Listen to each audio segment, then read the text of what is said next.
fathers forget to talk. Mm-mm. And I think that was a difference with my father. You have to talk to your children. Words matter. Hey, you got, 10 minutes with your kid? Tell him, hey, you know what? Work hard. You know, reading is good. Just anything. Just talk. Welcome to Fatherhood Voices, breaking the toxic cycle. Dive in as real dads bear all, the mess-ups, make-ups, and every heartfelt moment in between. It's raw, it's real, and it might just change the way you see family. Welcome to another edition of Fatherhood Voices, where we're working to break the toxic cycle between fathers and their children. Now, one of the unique things we've done is we've started to incorporate children's voices and how their fathers showed up for them or didn't show up for them. And I have a very special guest today, and it's a very dear friend of mine that I've known for 20 plus years. And we met through our political careers as young politicians, being on city council in local cities in Southern California. And with that, welcome, Araceli. How are you? Thank you. Happy to be here. I think that I have a very unique story to share where my father was very present in my life and he made me who I am today. And that's exciting because, our last 10 plus episodes have really been about fathers that haven't shown up for their children. And, although we are exposing the shortcomings of fathers, we also want to showcase where fathers did show up. Mhm. And so we have a balance because there's going to be fathers going out there, well, wait a minute, you're talking about all these narcissist fathers or ones that are had shortcomings. Well, what about the good dads? What about the ones that are getting it right? So this is going to be a nice shift in not only perspective, but just a whole different flow of things. So why don't we start out by you introducing, yourself, where you were raised at, and what early childhood looked like for you, your siblings, and your father. I think that my father was most present in my life because I was born with a disability. And a lot of people don't know that. I was born without a hip. And so he had to go with me to the hospital. He had to be there for me while my mom raised my three brothers. And it wasn't easy. My father had to learn with me and raising me. How do I raise this child? When doctors said she'll never walk, my father said, you will. There's nothing wrong with your brain. There's nothing wrong with your hands. So guess what? You're going to do dishes with your mother, even though you hate it.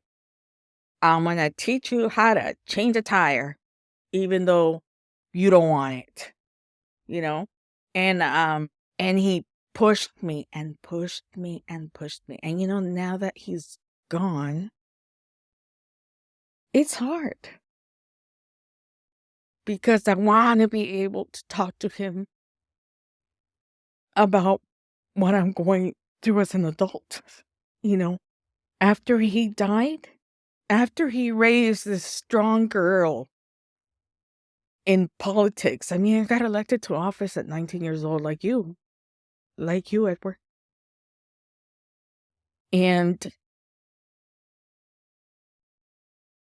the life that I lived after he died is not what he would have wanted. I allowed a man to beat me for 8 years. And but I survived it. And that's to hear that, know your story. It's mind-boggling because Yeah. especially coming from places of positions of power that we came from, Yeah. and leading. And I had a cities, strong municipalities. father who loved me, who showed me what it was to be a good woman. I waited till I was 40 years old to get married and have children. I had 2 beautiful children. And how did that happen to me after having that father who was there every day who said, nothing is impossible. The doctor said you can't walk. Guess what? You're going to walk. People say that, you can't be a woman in politics. Guess what? Yes, you can be a woman in politics.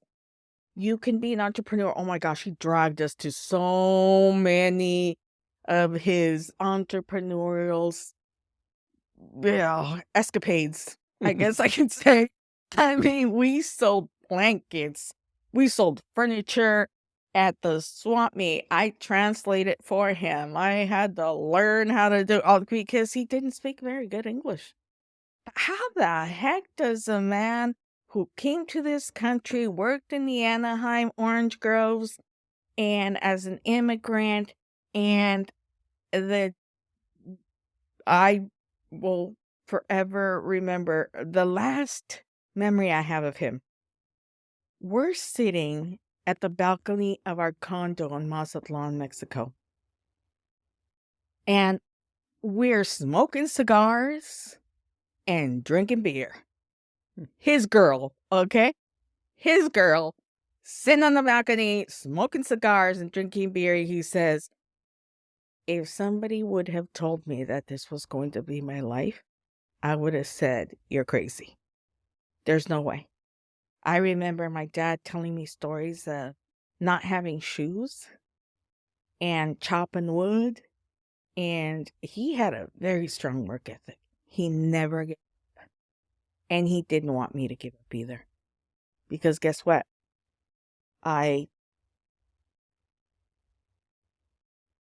He helped me through a lot. Most moms are there for their daughters when they have their period. My dad had to explain that to me. And I was like, wait, my cousins and my girlfriends had their moms explain that to them? But here I have my dad explaining it to me. I was in the hospital when it happened. And my dad's explaining it to me. And I was like, okay, this is not something that you think your dad's going to explain to you. And then he also empowered me to be the best woman that I could be. Because he said, no matter what happens, you define yourself. You don't let others define you. So when the doctor say you can't walk, guess what? No. You make it what you want to be. You define yourself. And I think that's what I took from him. I define myself, I don't let others. And I think that's something that as a father, my father put into my head. And it never left me. Even now that he's gone, it's still in my head. And I'm like, you know what? I actually remarried. I thought I was never gonna. After the trauma that I went through for 8 years of my kid's father, I don't even know how I got there. But now I'm like, you know what? There's my dad again. My dad's in my head. You define yourself. So let me ask you a question with that. And I'm going to put it on a scale of 1 to 10, because you said your dad was there for you to empower you. He was there to give you this perspective and being an immigrant. So not knowing the language, but yet he pushed you. So on a scale of 1 to 10, because I think this is very important for fathers that are raising daughters, especially. Yes. And I'm going to call it the power of words and wisdom. That's going to be the underlying theme right now. So on a scale of 1 to 10, with 1 being definitely no impact and 10 being absolutely, how powerful were his words for you on a scale of 1 to 10 and the impact that it made? Because obviously it made an impact, but... Oh, huge, yeah. Big. 10. I mean, my father only had a 2nd grade education. But does education matter at that point? No. His words were very powerful. He says, you define yourself, others don't. That has always stayed with me. And I'm like, how could a man he very well could have been judged by many and saying, who's this humble man with a second grade education who could barely speak English. How does he raise a woman like me? He raised a good woman. I mean, you've known me all my life. I mean, gosh, a very illustrious political career, an entrepreneur. I mean, I did it all, you know? And now I've started on my second career. I have a master's degree in healthcare management, and I started a new career. Dad did that. So for the dads out there who have girls, your words matter. They matter. I remember even my dad telling me after uh him telling me when I started to date and everything, and he says to me, "A man will only go as far as you will let him." Wow. So one, you define yourself. Two, a man will only go as far as you let him. So he empowered me to say, look, you are in charge again of your life now. So here I was as a kid. He says, you define yourself, even though the doctors say you're not going to walk again. Then I go into the second phase of my life where I'm, start taking an interest in boys, right? And he says to me, a man will only go as far as you let him, you know? And then I run for office, and there he is running next to me, on all my political campaigns, with the flyers and this and that and everything. And um, no one believed he was my dad. He was so humble, and he was so, I guess, ordinary. People expected my father to be some grand man with lots of money, but no, he wasn't.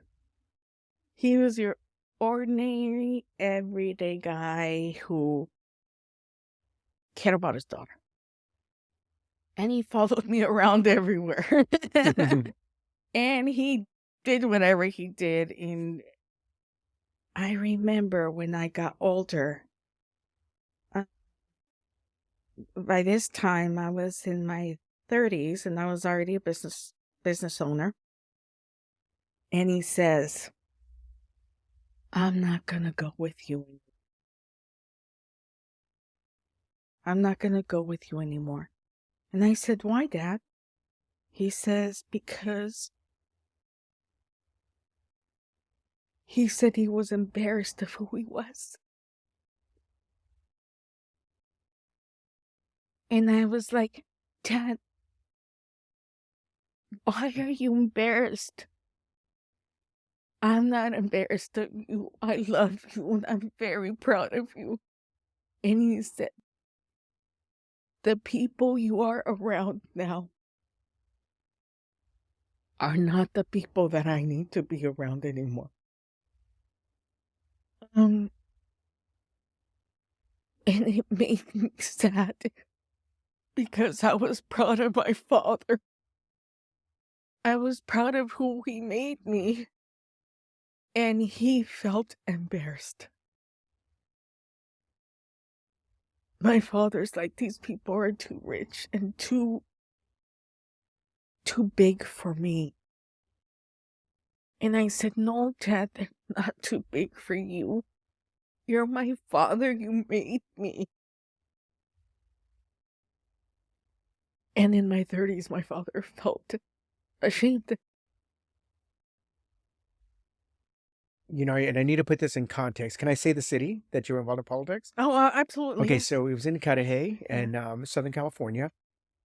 And, you have to picture this. So, and I was saying this for the audience, but I put it into context. You have first generation Hispanic. Yep. They just call Hispanic, maybe there's different terms. And your parents were immigrants. Yeah. And now you're in a predominant city that's predominantly Hispanic. And then now you carve out as a very strong Republican. Yes. And so, and still able to win office in a very democratic, and not that, And you're right, I Democratic did, Republic. So because it was a Democratic city, and I yes. won. I won in a And so, in that's important to put in context, because then you also ran for state assembly and almost won in Orange County. Yes, I So, did. Mhm. so the dynamics of just having an immigrant father, your first generation, Hispanic, and then you lean away from the traditional Democratic Party Yeah, and to the Republican Party and a very conservative and a very Republican. conservative Republican. And even when Yes. was it Meg Whitman was running for governor, Yes, and you were very instrumental in her campaign I and in was. her. And I So worked for Governor Schwarzenegger. and you Well, he worked was for, a little bit more moderate, but yeah. so But I've yes, always stuck to republicanism, and I think that's where my father felt uncomfortable, that we left Cudahy, we were in Orange County, I was running for state senate, I was a business owner, very untraditional for a Latina girl. Um, and then when he started to run in those circles, he felt ashamed, but there was no shame in it. But he felt less. And it's something that he and I never discussed, but he felt for the first time in his life less than, because he was in a different world. In a different world. I have to ask this question. And your dad was very prominent in your life. What was your mother during all this? Raising my 3 brothers. My mother raised my 3 brothers. And it's very strange that we were not, we lived in the same house. We were raised by the same parents, but we're very different. We're very different. And I think it's because being raised with less by a father that was very strong for me, it made all the difference in the world. Okay, so let me ask you a question. So, would you consider yourself a daddy's girl? Yeah. Okay. My brothers would think so too. Okay. They like, your daddy's girl. You were spoiled. But I wasn't And spoiled. I wasn't. so, um, do you think that there was a lot of resentment towards your? Do you think there was a lot of resentment that your brothers had towards you? Because it sounds like, Yes. as much as I say, as much as I say that I joke around with my guests and say, Yeah. oh, who was your favorite? It sounds like, without creating any family drama, it sounds like you might have been your dad's favorite, and maybe not favorite, but you were the only girl. So maybe let's put that in different context. No, I was the first. I was the firstborn. Okay. Okay. And I think dad had to spend time with me because mom didn't drive. Okay. Mom worked, didn't drive, but she had to stay with my brothers. But I think that because I was born with less, my father pushed me more. So is there a lot of resentment that my brothers have against me? Absolutely. They felt that if you hear them talk about their father, it's not the same perspective I have. To them, their father was not present, was not there, was absent. That's the father they would describe. And they say, I didn't have my father, is what they would say. But for me, I'm like, I had a totally different perspective. I felt that he was there for me, and he did a lot for all of us. But even when he was present in their lives, they never appreciated him. And it's sad because I'm like, well, don't you remember when we went to Yosemite and my dad did this for us and that for us? They're like, I don't remember that. And then my brothers didn't have the income to be able to go to Mexico and spend time with my parents, because my parents had a business there, and spent a lot of time in Mexico, but they didn't. My brothers never had the income to be able to take an airplane and fly over to hang out with mom and dad. But here I am, the last year of his life, we're smoking cigars and drinking beer, uh, you know, at our condo in Mazatlan. And that's what I have. But it's sad because my brothers didn't take advantage of that. You know, they didn't. Okay, But so let me ask you a question. Did you know your father was sick, or did it pass away unexpectedly? no, I knew that my father had cancer, and he came back from Mexico to the United States, and then we had a whole year together before he died. Um, and again, my brothers were in denial, and they thought, "Oh, he's good. He'll live through the cancer." And I was like, I took a whole year off work. Really? Took a whole year off, and I spent a whole year with dad. We went everywhere, did everything, and my mother would get so mad because she'd have to come along. And my mom would be like, "You're going to kill your father." I'm like, "Mom, he's going to die of cancer. He's dying of cancer. I'm not going to do that. I'm not doing it." He's like, "I can't believe you two are smoking out here. He's got lung cancer and you guys are smoking cigars and drinking beer." Mm. And I'm like, and then my dad would be like, "Go to bed. Go to bed. Stop bugging us." Mm. But it wasn't until my father died that I started to have a relationship with my mother. I think that she spent so much time trying to take care of my brothers and hold up the fort, and so much was on her, so much was on her. But it to me, to this day, I can't believe that my father made such a huge impact on me, to the point that I got a master's degree and I can walk when the doctor said I wouldn't walk. And I did everything possible right, you know?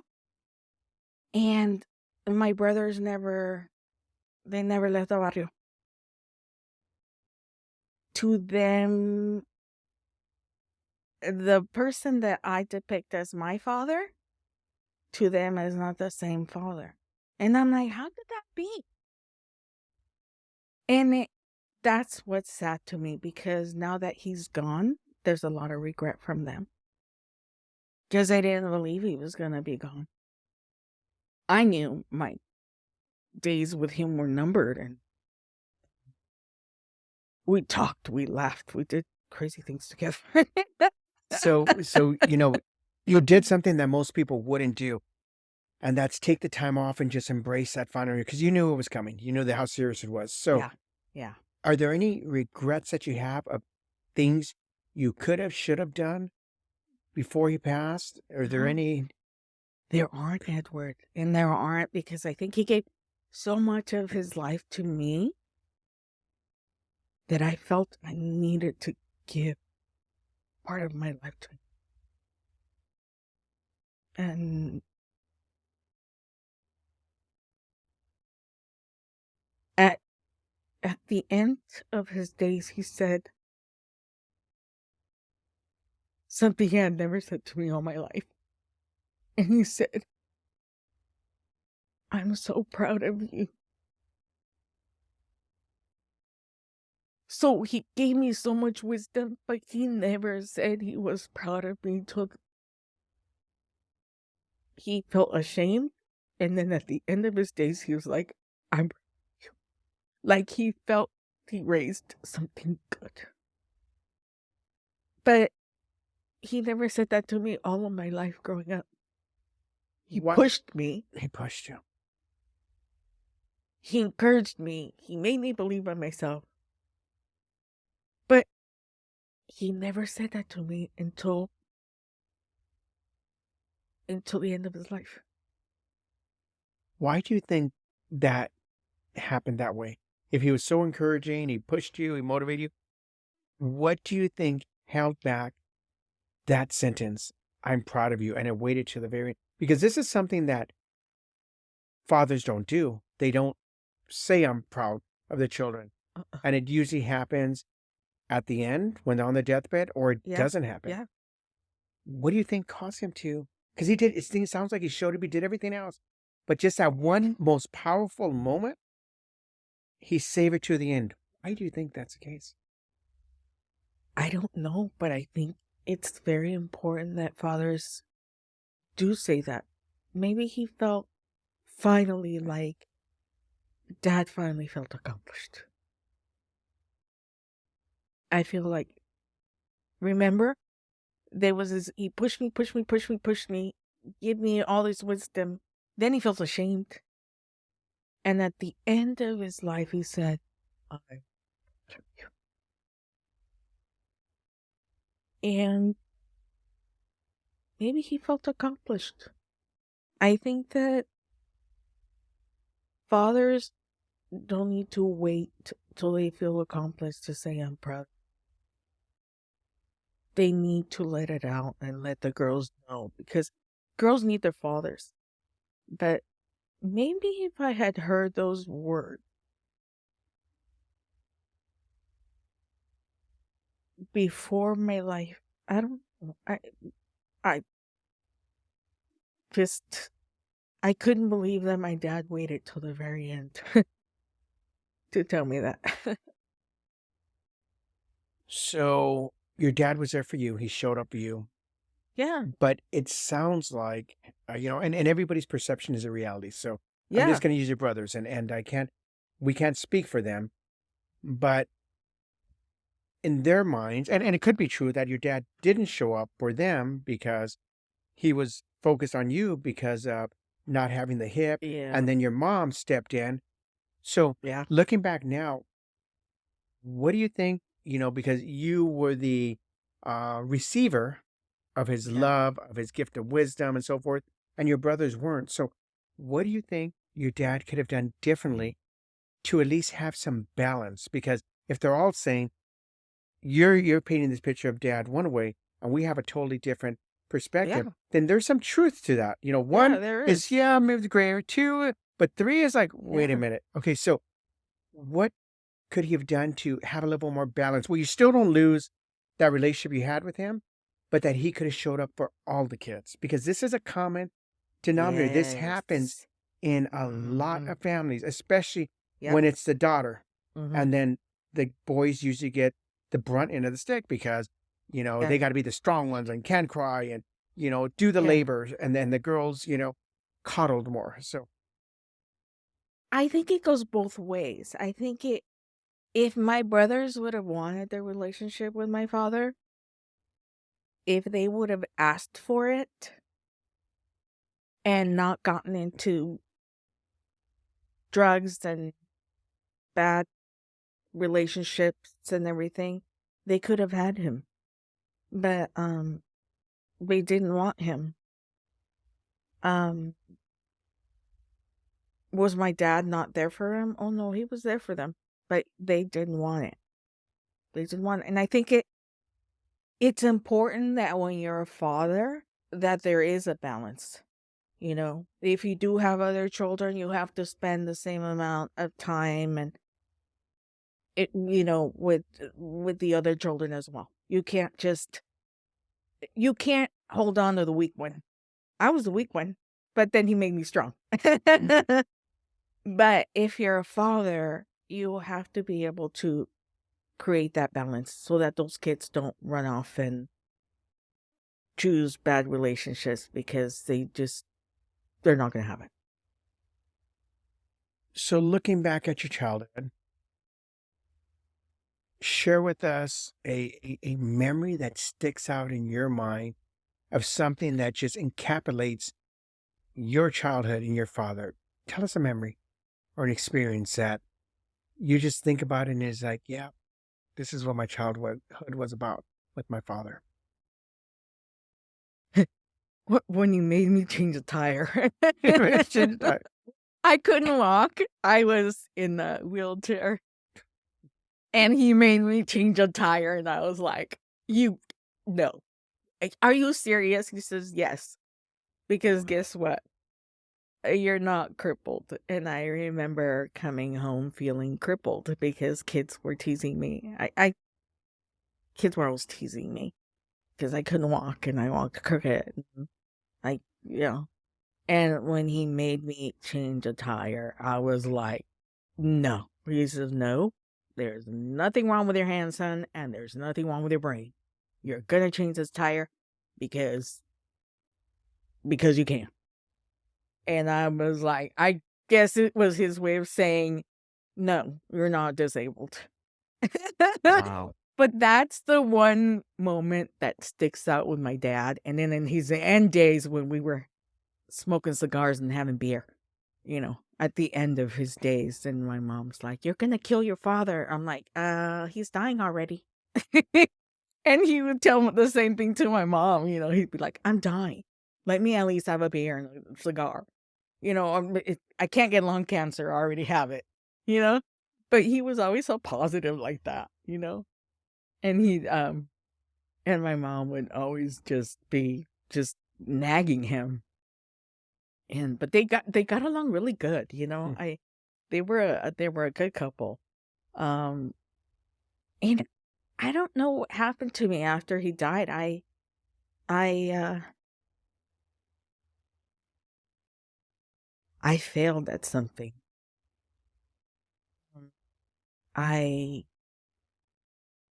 got married and I allowed a man to beat me. And you say, how is it that a strong girl like that allows that to happen? Yes. Um, I I don't know. I still can't believe that I. That's when you know what? When I got married, 2 years into the marriage after I had my first child and she died, um, I learned what narcissism was. I did not know that word ever in all my life. And here I am, 43 years old, and I'm learning about narcissism for the first time in my life. And I think that if my dad would have been alive, he wouldn't listen to my words. He wouldn't have allowed it, but I allowed it. So again, I had so much of my father in my life Yeah. that when I was on my own, I failed. Do you think if he was alive, you would have hidden what was going on in your household? Oh, heck no. He would have gone over there and beat the heck out of him. My dad would have, he was a man. I mean, my dad, he would have stood up and said, hey, hell no, you're not going to treat my daughter this way. I mean, he did it with my brothers. I remember when they had not very nice wives and my father was there and he was there for them and said, no, you cannot be this kind of a couple. He was very present in all of our lives. And as adults, and I think that that's what I miss the most about him, that he wasn't there when I got married. He was there when I grew up. He made me strong, but he wasn't. And I think I maybe because I relied on him so much that I broke down and just allowed stupid things to happen in my life. Now, you had this amazing relationship with your father and he showed up for you. Now, the first baby passed and you had your son. Yes. And did you have any certain rules or guidelines on how your husband was going to raise your son? And, did you have him like, So I want to raise watch. him like my father? So I tell my son witnessed his father being arrested after he beat me. Um So this is what I tell my son now. Uh, you don't have to like your father, but you have to respect it. Um, and it's weird that I have to give his father his place, even though he did great harm to me. Um, but because I don't want my son to grow up to be him. So I have to give his father his place, even though he hurt me. And my son knows it. Children know. We talk about, my father was a big part of my life and he was a good father. But then now my son has a father not as good as my dad. And it's hard for me. It's hard for me to give him his place. But guess what? We have to give fathers their place. We have to give fathers their place, even though they hurt us a lot. But if I guide my son in that way, every time we do the exchanges, right, on the Fridays, my son says, stay in the car. He protects me. So that's when I know that my son knows. My son. And we talk about his grandpa a lot. Because I want him to know that there's a different type of man, a different type of father, that what he has at home isn't necessarily perfect, but I share custody with him.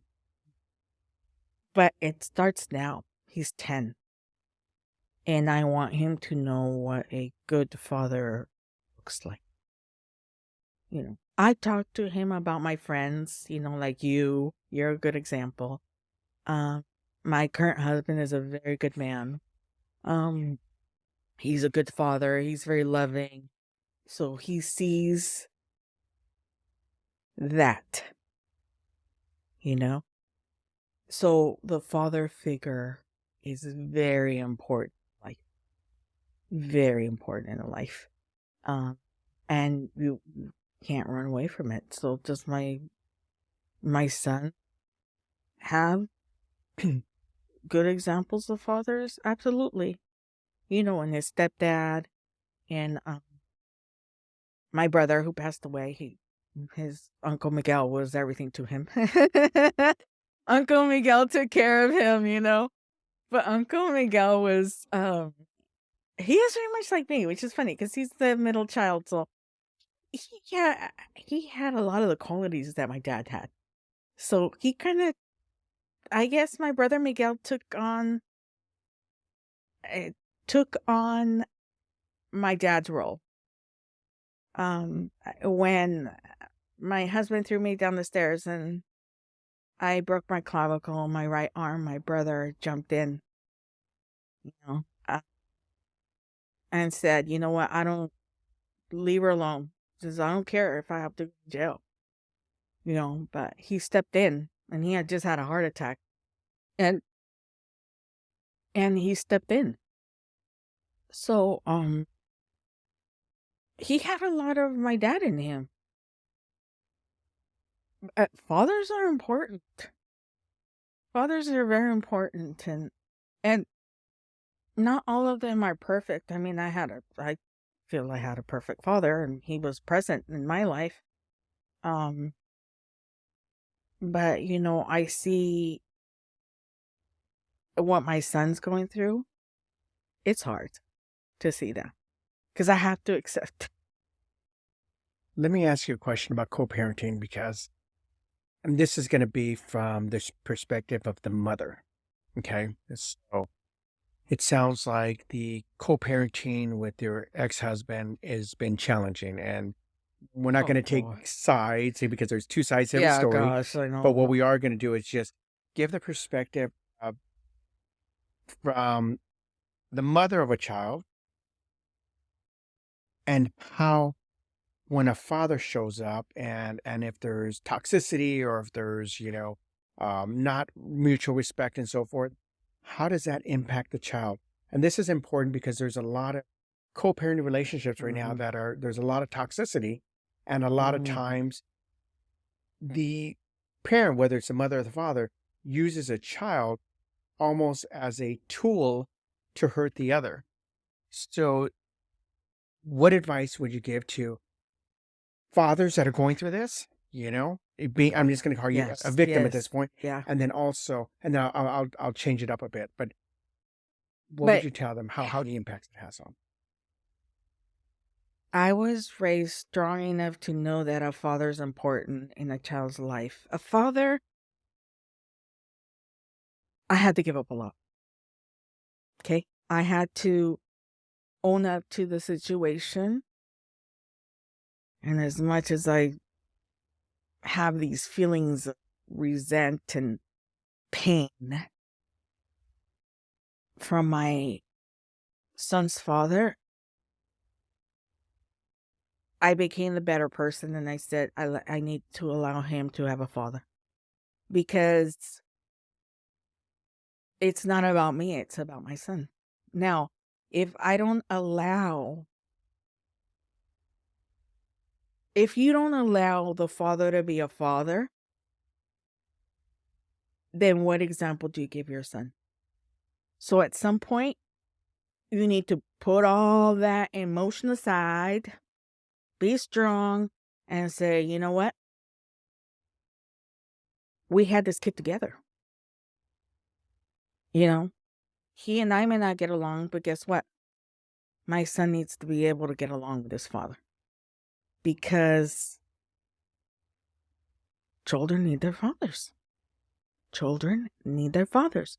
So moms out there, dads out there, guess what? You get a divorce, you get beat up, guess what? At some point you gotta be an adult.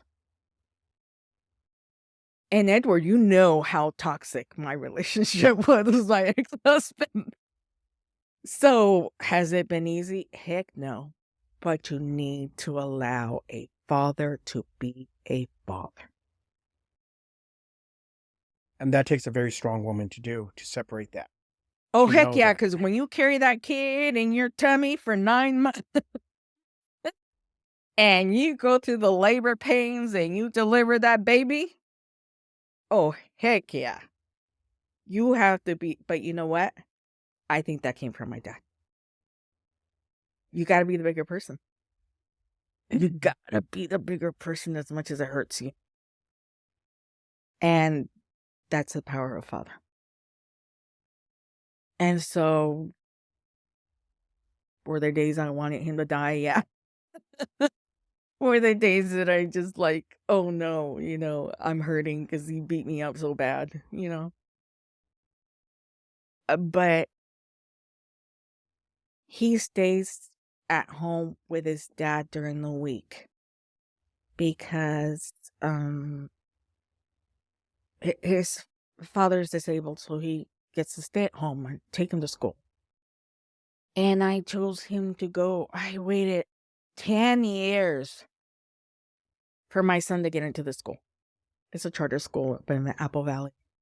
Um, it's an Air Force Space Academy. It's the only one on the West Coast. So sometimes you just have to, you know, be strong and be the better person.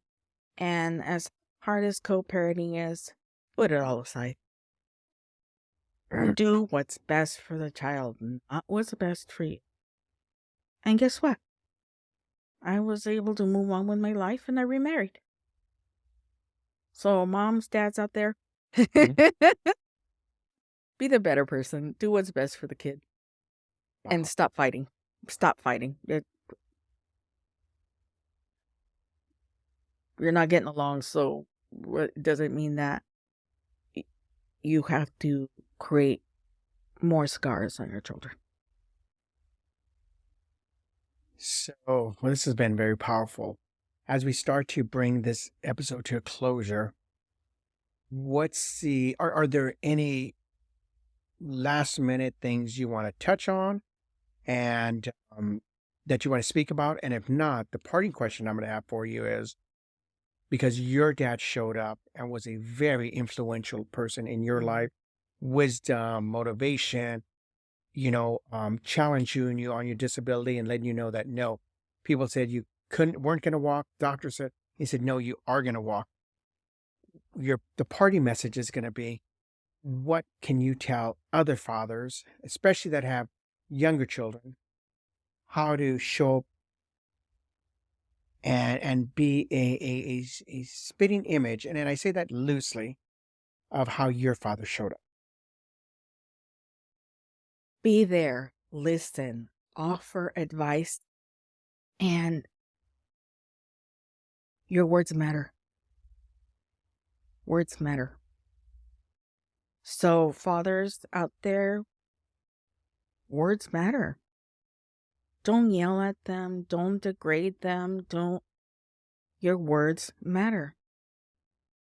And I think that, and not just, but fathers forget to talk. Mm-mm. And I think that was a difference with my father. You have to talk to your children. Words matter. Hey, you got, 10 minutes with your kid? Tell him, hey, you know what? Work hard. Reading is good. Just anything. Just talk. And I think that's what fathers forget to do, is to talk. Because they're not raised that way. They got to talk up. They got all the pressures on themselves to be strong, to be tough, but they don't always have all the answers. But you know something? Words matter. So give your kids something to think about when they're not with you. Fathers, give your kids something. Whether it's a girl, whether it's a boy, whether it's 5 girls, give them something. Words. Well, thank you for No, bringing a thank new you. light, to Fatherhood Voices, and just That's why refining I the always tell showcase. you I'm so proud of how you deal with your girls. No, And thank now one of them made you a grandpa. yes,